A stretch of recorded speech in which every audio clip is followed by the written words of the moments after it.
Question 2, we are asked to find the HCF of 24 and 36.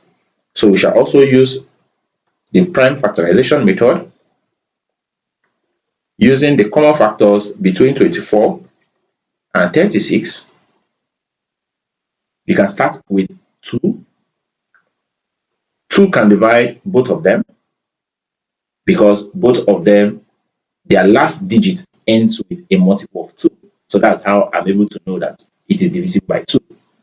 2 into 2 is 1. 2 into 4 is 2. 2 into 3 is 1 remainder 1. 2 into 16 is 8. 2 can still divide.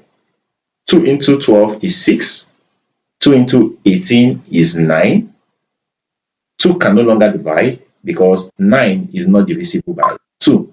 So I'm going to use 3. 3 into 6 is 2, and 3 into 9 is 3. So there is no other factor that can divide 2 and 3.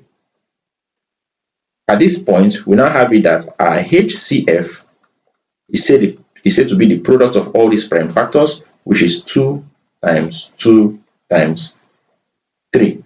And 2 times 2 times 3 is said to be equal to 12. So 12 is said to be the HCF of 24 and 36.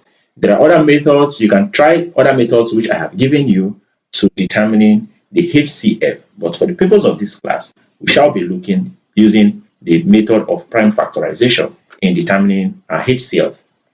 Can you like my videos as you watch? Well, I recommend that you subscribe to my channel if you are yet to do so. Also, turn on the notification bell so as to be notified whenever a new video is being uploaded. You can also use the comment section to interact with me on areas that are still difficult for you to understand. Well, I recommend that you share the link with your friends and families so that they can also benefit from our daily classes. We shall now take example 3.